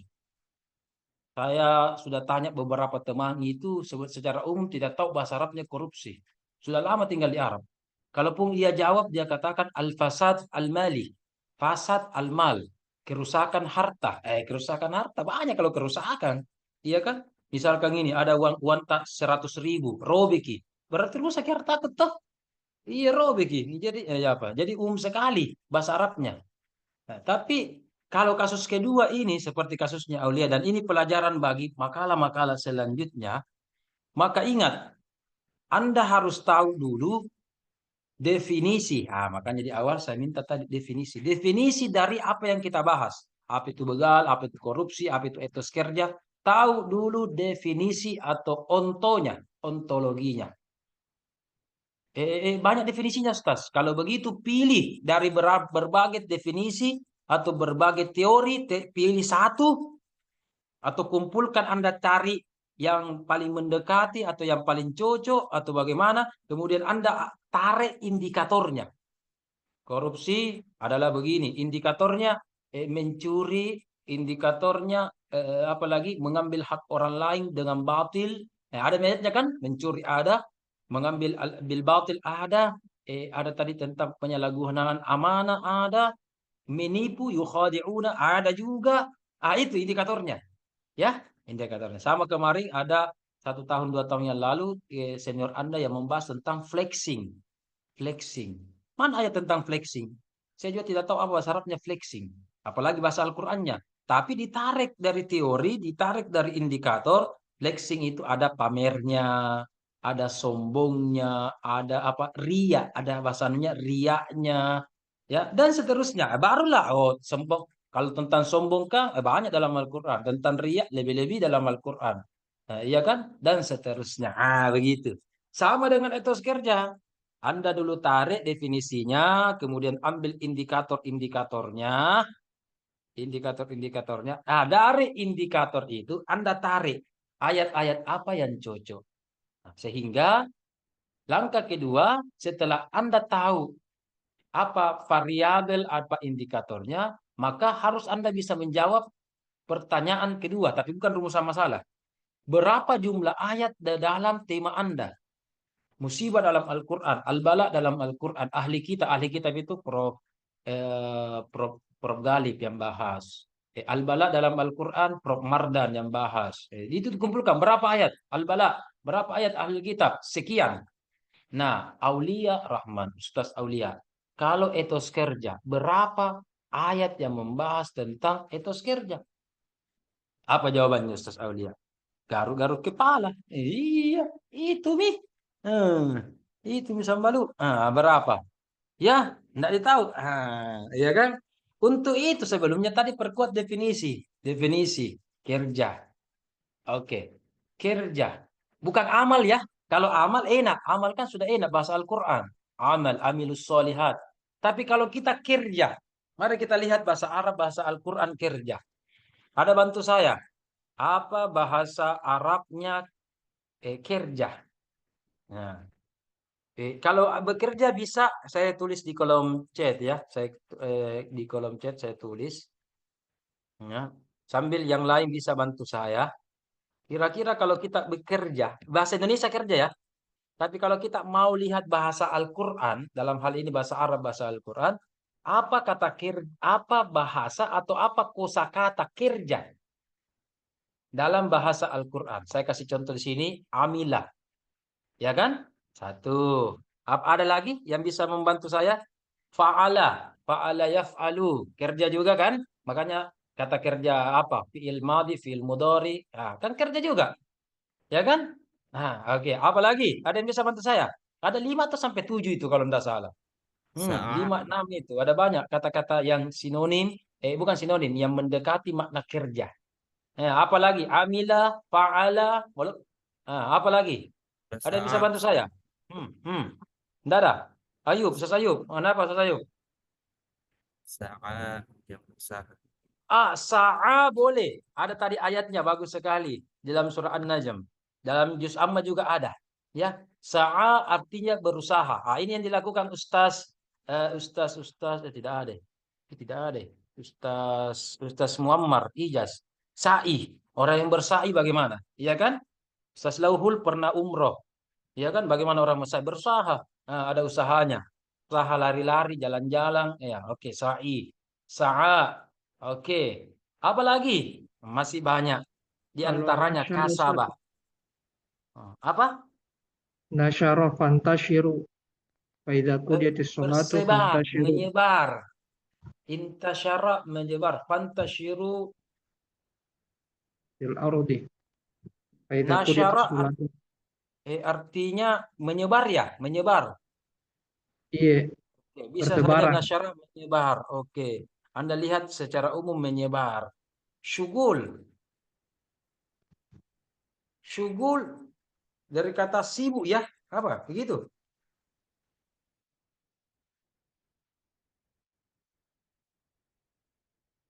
Syugul. Syugul artinya apa itu Ustaz Fajar?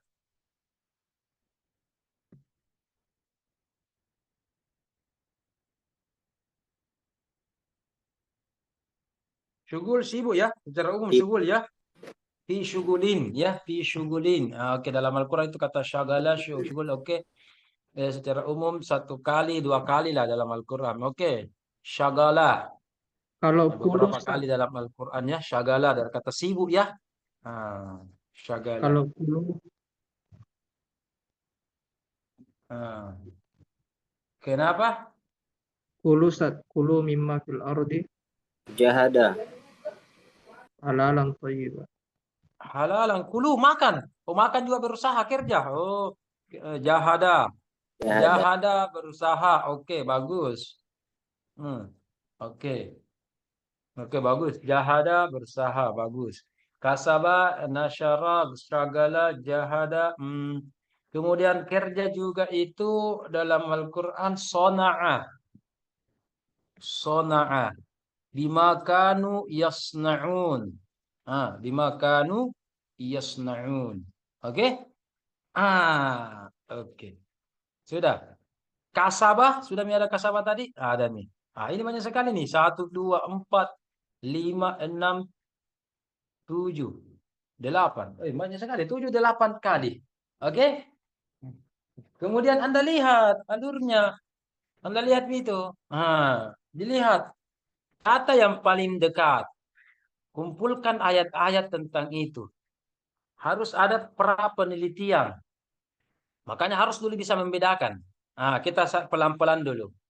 Sekarang kita satu persatu. Kita kasih baku lawang ya. Amila dengan fa'ala. Apa bedanya? Ada yang bisa bantu saya? Amila dengan fa'ala.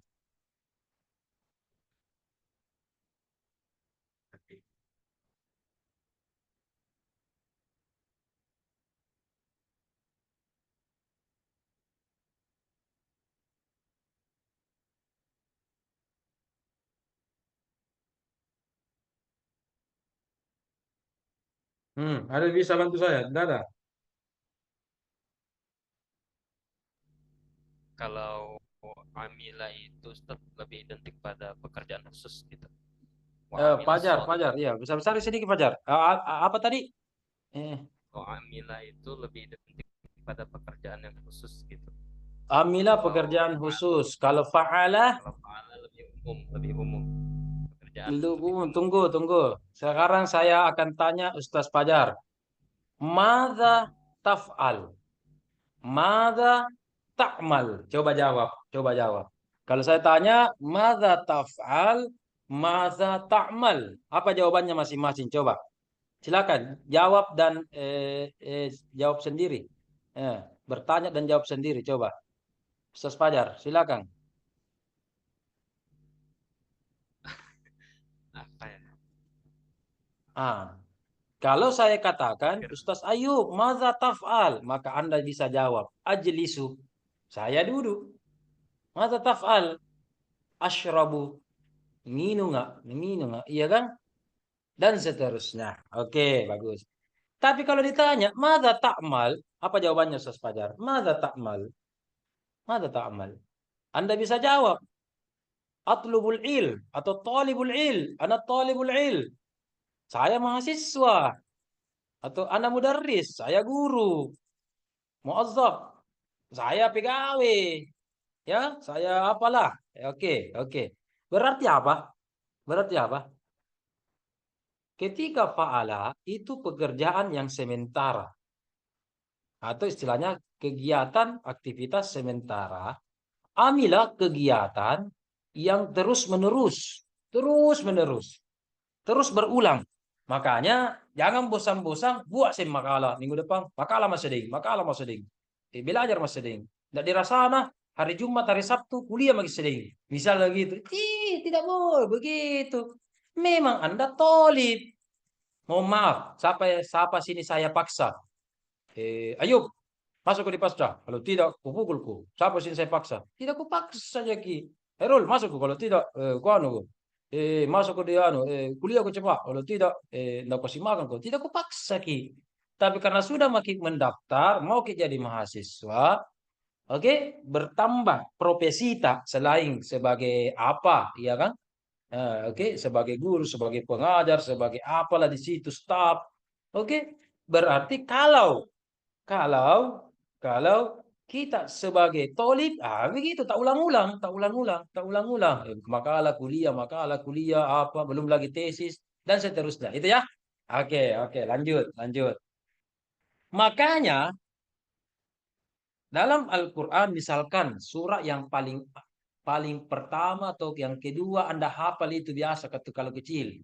Apalagi kalau kita TK, sebelum kita apa itu wal as, ya kan, sebelum kita bubar wal asri innal insana lafi, anak-anak kan di situ ayat yang kita hafal dan banyak ayat itu kata-kata tadi amal soleh, illal ladzina amanu wa amilus amal soleh.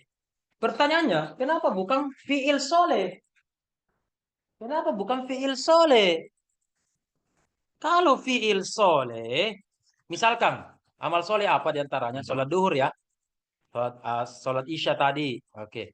Kalau fiil berarti kalau sudah dilakukan mungkin besok tidak ji. Sudah mah tadi sholat duhur kemarin, jamak lagi sekarang deh. Amal itu adalah perbuatan yang permanen, terulang, konsisten, terus-menerus, dulu, sekarang, dan akan datang. Iya kan? Seperti Anda kuliah semester 1, kuliah semester 2, semester 3 lagi. Iya kan? Belajar lagi. Iya.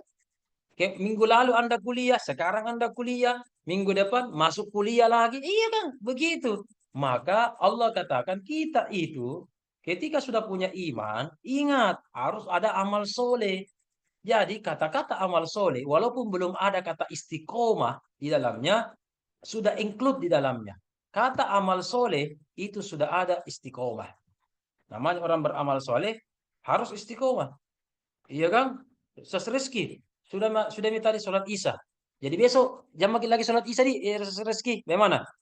Jam lagi di sudah lagi. Iya kan? Besok jam lagi deh atau bulan depan pila atau tahun depan pila lagi kan sudah mak. Tidak begitu sambalu. Ya kan? Terulang. Amal. Jadi ada fiil, ada amal. Makanya dikatakan amal soleh. Maka kalau kerja itu lebih tepat kata-kata amal.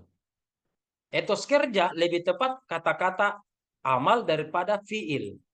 Ya, lebih tepat.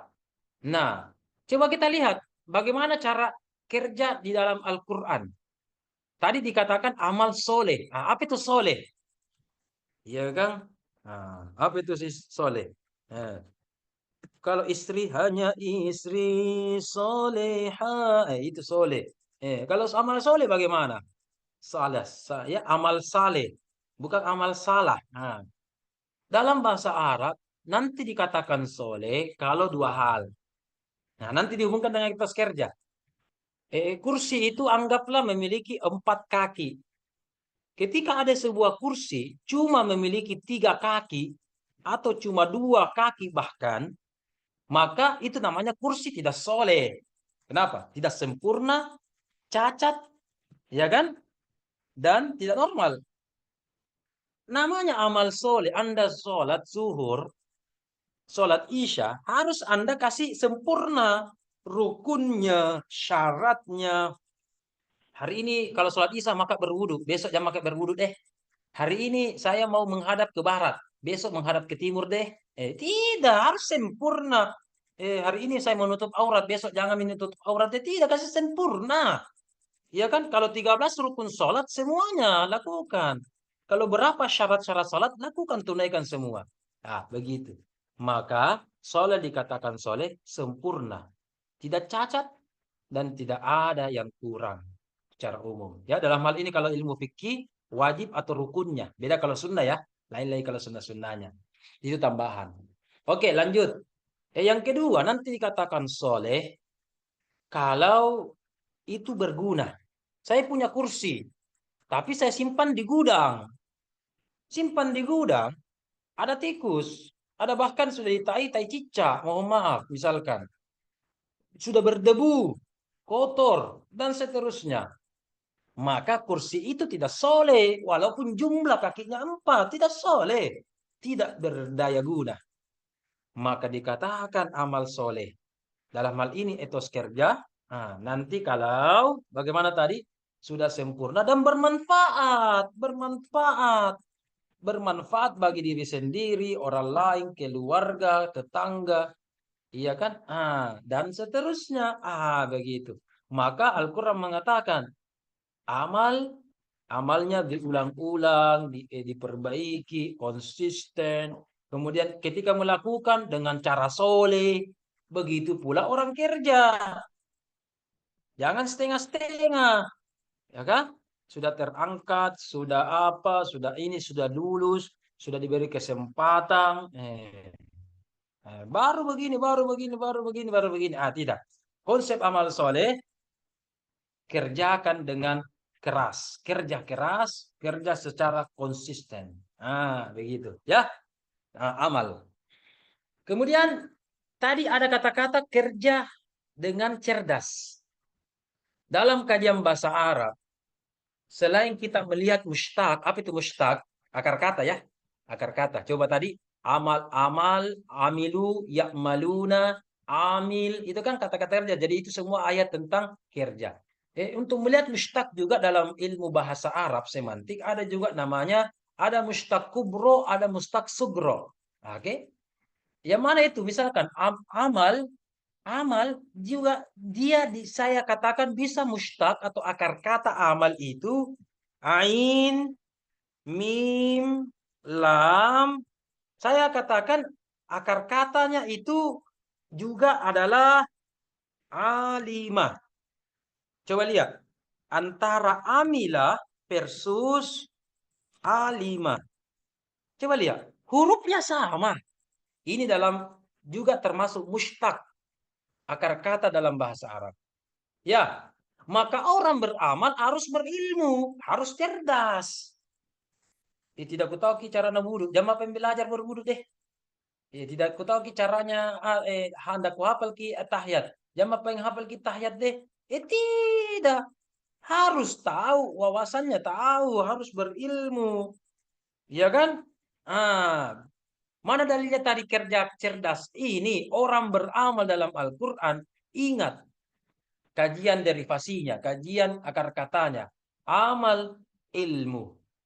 Orang beramal harus bermula dengan ilmu. Ya, kalau kita beramal berarti berilmu bagaimana? Itu. Nah, lanjut lagi. Sudah amal, ilmu. Bisa lagi di balik-balik ini bagikan puzzle. Nah, ada yang bisa kasih lagi satu. Kalau dibalik-balik lagi ini menjadi kata apa? Amilah, alimah. Kalau dibalik-balik ini 3 huruf, apa lagi kata yang bisa muncul? Coba. Karena tidak ada yang jawab, teneng, saya munculkan. Coba lihat di dalam chat. Nah, ini pengganti chat, pengganti papan tulis. Ya, begitu kan kalau online.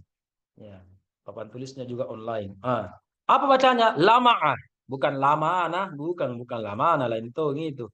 Lama'ah artinya berkilau, bercahaya. Nah, berarti berdaya guna. Senter bercahaya berdaya guna. Senter kemudian sesuatu yang bercahaya nampak. Iya kan? Oke. Oke. Orang yang beretos kerja, orang yang beramal, orang yang bekerja secara umum, harusnya dia bagaikan pelita, menerangi. Oke? Menerangi. Oke. Ada alasan, silau Ustaz, kalau senter. Oke. Turunkan sedikit sudut pandang, maka Anda tidak silau. Ya. Lampumu silau. Malam hari misalkan. Ustaz Idan, lampu tak anu. Oh, kalau begitu jangan lampu jauh, lampu dekat saja. Tapi tetap kasih nyala lampu karena malam-malam kita butuh cahaya. Bukan berarti mentang-mentang silau lampunya di off. Tidak, sudut pandangnya diperbaiki. Nah, terkadang ada orang betul, orang lain melihat etos kerja kita etat talekan jenjo. Mobil. You understand mobil? Bukan auto itu mobil, car bukan. Sayyarah bukan, mobil itu modibilan ji. Ada tadi bahasanya cari perhatian ji. Carmuk. Ya, orang apa tadi istilahnya yuk? Carmuk Ustaz. Carmuk, cari muka. Iya. Kalau Ayub ini jamu cari muka Ayub, anu dulu cari cewek dulu atau cari istri mau cepat. Ya. Oke, muka 7 muka tak aku cari mana. Muka di sini 2, satu mukanya Ayub, satu mukanya Hamzah di sini. Bolehkah begitu? Ya, oke, lanjut. Sampai mana itu kalau lama jadi berkilau. Nah, begitu pula alima amilah dengan lamaah berkilau, orang berkilau, ya kan? Nah, namanya berkilau, senter bisa ketika sudah menyala lampu, senter di off. Ketika padang lampu di malam hari, senter dikasih nyala. Jadi dia kondusif, bercahaya, kondusif, tetapi tetap tidak silau, ya. Dan seterusnya. Ini namanya baru satu kajian. Baru satu kosakata itu. Ya kan? Dikumpulkan ayat-ayatnya dan seterusnya. Makanya tadi kita berawal dari definisi. Kita percepat dulu. 10 menit malam ini. Terasa ini. Kalau kasabah itu ada namanya usaha, berusaha.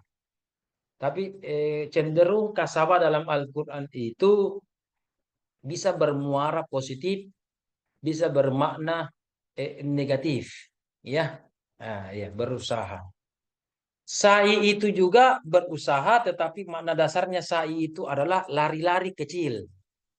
Ya kan? Orang itu lari. Coba kalau Anda pernah umroh haji atau pernah melihat video-video tentang sa'i atau pernah Anda mendengar, ini cocok sekali nih momentum menjelang Idul Adha. Ya kan? Bagaimana prosesnya itu? Bapak mamanya Nabi Ismail, ya kan? Dia lari-lari, jalan, lari-lari kecil. Maka sa'i itu ada unsur akselerasi. Saya ulang, akselerasi. Kenapa jalan? Akselerasi. Tetapi kenapa tidak lari? Lari terkadang itu capek orang. Iya kan? Tapi jalan-jalan istilahnya ini, kalau istilah dunia olahraga ini itu jalan atau lari maraton. Iya kan? Karena perjalanan kita jauh, harus punya strategi. Beda kalau lari sprint.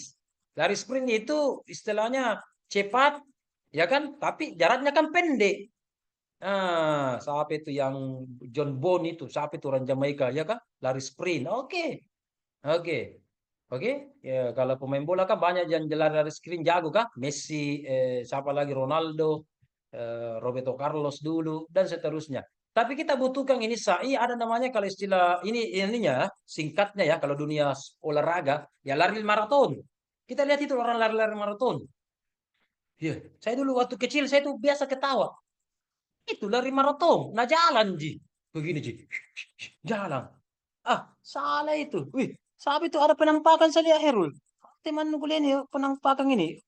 Jauh-jauh dari rumah ini saya lihat itu. Oh, enggak apa-apa. Kalau ada yang mau ikut serta boleh. Oke. Sampai mana itu kalau sampai mana tadi itu. Kadang-kadang ada penampakan tadi itu. Biar. Sampai mana tadi tuh kalau lupa itu? Maraton. Apa monyet? Dari maraton. Oh, ada maraton, ya kan? Bagaimana maraton? Saya itu waktu kecil itu biasa kalau lihat maraton, apa itu lari baru bilang jalan begini ya, jalan begini. Iya, tapi dikatakan lari maraton. Iya, orang kalau lari dengan keras, kencang begitu, 10 kilo, tidak bisa. Siapa yang bisa? Mungkin cheetah saja yang bisa. Atau harimau, macan, atau siapa saja yang bisa. Susah. Ya kan? Nah, tapi dikatakan lari maraton seperti sai-sai itu. Itu misalnya lari-lari kecil. Iya kan? 7 kali. 7 kali. Ada akselerasi, ada strategi. Sama selalu sai. Ada jalan dulu biasa. Kemudian ada pilar, lari-lari kecil. Berhenti lagi, jalan biasa lagi. Begitu ya. Kemudian ada tujuan, tetap ada tujuan, bolak-balik itu. Filosofi dari saya ada tujuan. Nah, ini juga kalau mau ada seorang dai di sini, ya kan? Ada dai muda di sini, siapa di sini dai muda? Ayub kah atau siapa di sini yang suka ceramah? Siapa tahu bisa lagi masuk nih. Ya kan? Bahan-bahan khutbah Idul Adha lah. Ya kan? Itulah saya filosofinya. Filosofinya mengejar. Jadi berusaha akselerasi tetapi apa itu mempercepat, kemudian ada tujuan, tidak apa-apa bolak-balik, ini gagal, tapi pada hasilnya gagal. Maka sai juga itu adalah tidak takut terhadap kegagalan. Adanya usaha untuk mencoba beberapa kali. Makanya sai itu bukan hanya kita bersai 1 kali, tidak. Ingat Safa Marwah berapa kali itu orang Mas sai? Cuma 1 kali, 2 kali? Tidak, berapa kali? Berapa kali? Tuh 7 kan? 7 kali itu sampai didapat. Oh, Masya Allah. Maka itu juga. Kayak pujangga berkata, aku terjatuh dan terjatuh lagi. Iya kan? Jatuh bangun lagi. Jatuh bangun aku. Jatuh bangun. Mengejar. Itu namanya. Iya kan? Anda tahu penemu listrik. 999 kali gagal. Tapi pas dia coba 1 kali lagi, berhasil pas 1000 kali. Sekiranya dia tidak coba, tidak ada listrik sekarang. Gagal berarti percobaan ulang lagi. Ya kan?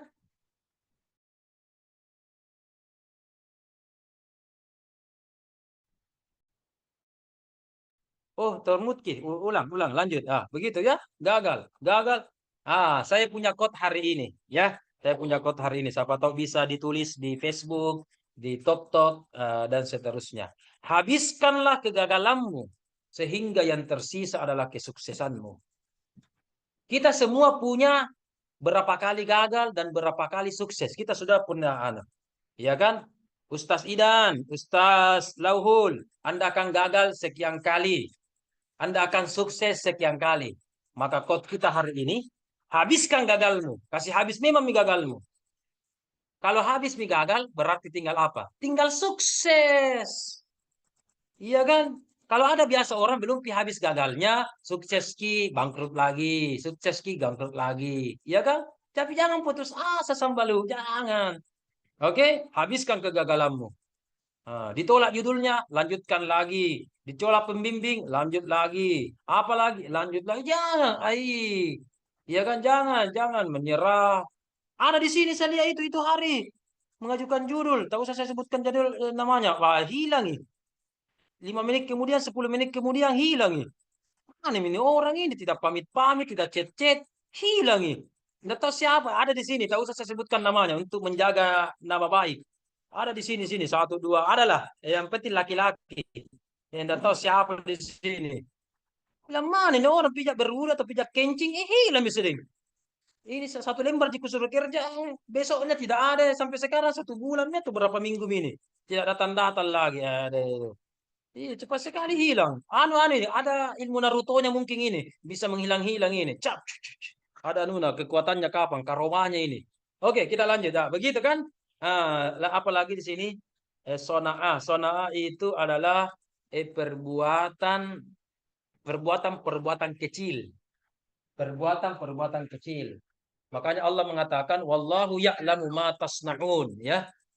apa itu ayatnya, surah Al-Ankabut itu ya, utslu ma uhiya ilaika minal kitabi wa qimna salata tanhal fahsya'i wal munkar wa ladzikrullahi akbar. Ini cocok nih.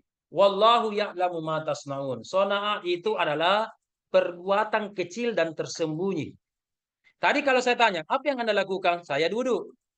Tapi ada orang sambil duduk begini. Coba lihat jari saya. Sambil kasih goyang-goyang tangan. Sambil goyang-goyang kaki. Iya kan? Sambil goyang-goyang kaki.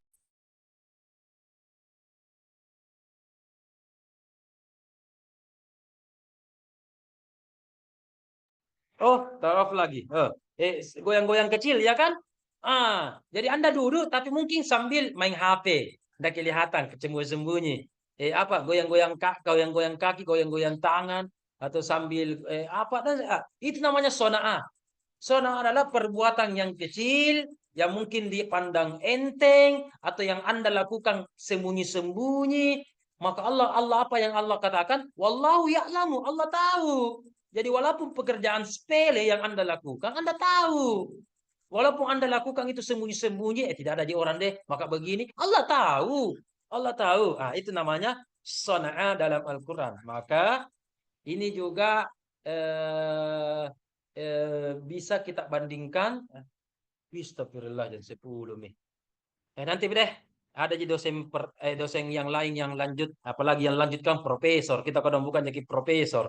Saya pun ada yang panggil ke prof. Kalaupun ada yang panggil ke prof itu saya bukan jadi profesor, provokator. Saya bukanlah. Ya, saya bukan provokator dan juga bukan profesor. Oke, nanti kita saksikan berikutnya. Nanti mungkin ini bisa dilanjutkan lagi kembali dan dijelaskan lagi kembali oleh dosen selanjutnya. Saya hanya mengganti, mohon maaf, begini mungkin penampilan yang sederhana dari pengganti kasihan. Ya, itu pun dadakan juga ini. Sudah pengganti dadakan, tiba-tiba dan seterusnya. Semoga dimengerti, Ji. Ya, kalau tidak dimengerti, chatin saya. Chat saya, datangi saya, baik online maupun offline. Oke, terima kasih. Saksikan episode berikutnya nanti bersama Prof ya. Oke, terima kasih. Kita bertemu karena Allah dan kita juga tentunya berpisah karena Allah. Jumat yang penuh berkah. Semoga di hari Jumat yang penuh berkah ini Anda semua dalam keadaan sehat walafiat dan urusannya lancar, dan tentunya di hari Zulkaidah ini, di bulan Zulkaidah ini Anda juga mendapatkan keberkahan di dalamnya, karena dalam Al-Quran minha arbatun hurum, inilah bulan yang sangat mulia ya. Dari 12 bulan yang ada, inilah 4 bulan yang mulia. Terima kasih. Assalamualaikum warahmatullahi wabarakatuh. Waalaikumsalam warahmatullahi Terima kasih. wabarakatuh. Yes. Ustaz. Alhamdulillah.